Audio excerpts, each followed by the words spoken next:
ہم نے رب کے حکموں کو توڑا, ہم نے پرواہ ہی نہیں کی. ہم سمجھے دنیا میں آئے ہیں تو ہماری دنیا ہے, آوارہ ہوں, خواہشات نفس کے مطابق زندگی گزاریں, آنکھیں بے حیائی میں لگی رہی, سوچیں آوارگی میں لگی رہی, کان نغمے سنتے رہے, زبان جھوٹ بکتی رہی, ظلم و جبر کا بازار گرم رکھا, عصمت عزت پامال کرتا رہا, لوگوں کا مال لوٹتا رہا, حق غصب کرتا رہا, کلیجی اور دل چیرتا رہا, لوگوں کو زخمی کرتا رہا, لوگوں کے جذبات سے کھیلتا رہا. پرواہ نہیں کی کہ یہ دنیا ہے, امتحان گاہ ہے, چند دنوں کے لیے آئے ہیں, اللہ کے حضور پیش ہونا ہے, عملوں کا حساب ہونا ہے. اب جب وہ دیکھیں گے کہ ہمارے ساتھ کیا ہونے والا ہے تو ان کے چہرے پہلے بگڑ جائیں گے. کیوں؟ وہ گمان کریں گے کہ ان کی ریڑھ کی ہڈی توڑ دی جائے گی. ایسے عذاب آئیں گے جس طرح کسی کی ریڑھ کی ہڈی ٹوٹ جائے تو اس کا چہرہ شگفتہ گلاب تو نہیں ہوتا, اس کا چہرہ جو ہے وہ تو کس قدر مرجھایا ہوا ہوتا ہے.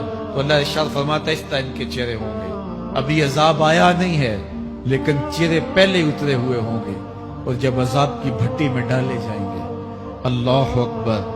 اور وہ سخت عذاب, حضور نے جبریل امین سے پوچھا مجھے جہنم کے عذابوں کا ذکر سناؤ. عرض کی حضور سب سے ہلکے عذاب کی کہانی سناتا ہوں, اور وہ یہ کہ جہنمی کے پاؤں میں آگ کا جوتا رکھا جائے گا, باقی پورا بدن اس کا سلامت ہوگا. یہ سب سے ہلکے عذاب کی کیفیت ہے.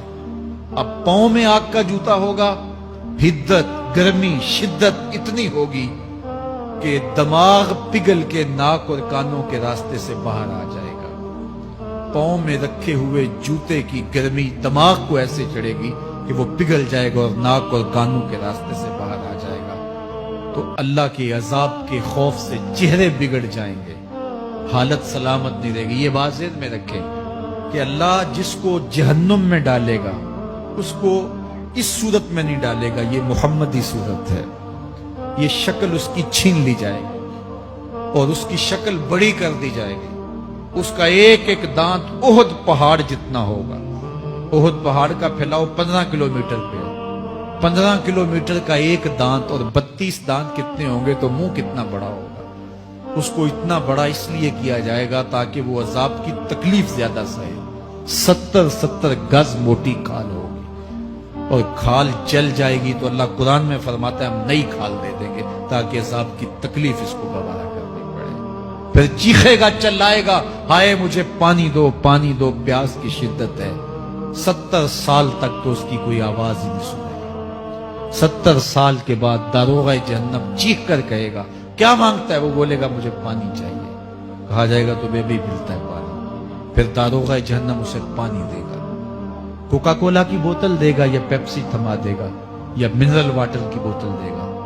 نہیں, قرآن بتاتا ہے اسے مائے حمیم دیا جائے گا, کھولتا ہوا پانی. اور وہ اتنا گرم ہوگا جب پینے کے لیے چہرے کے قریب کرے گا اس سے اٹھتی ہوئی بھاپ کی وجہ سے چہرے کی کھال ادھڑ کے اس کے اندر گر پڑے گی, لیکن اس کے باوجود اس کو پینا پڑے گا. اللہ فرماتا ہے یہ دنیا ہی سب کچھ نہیں ہے, سمجھ لیا یہی سب کچھ ہے, آخرت کو بھول گئے. صبح اٹھے کام پہ چلے گئے, شام آئے آوارگی میں چلے گئے, صدائیں آتی رہی حی علی الصلاح حی علی الفلاح, کوئی پرواہ نہیں کی. نہ پیشانیوں نے سجدے کیے, نہ سوچوں میں پاکیزگی آئی. زندگی یوں گزار کے چلے گئے. ایسے نہیں, کہا ایک وہ ہوں گے جن کے چہرے شگفتہ گلاب ہوں گے, ایک وہ ہوں گے جن کے چہرے بگڑے ہوئے ہوں گے.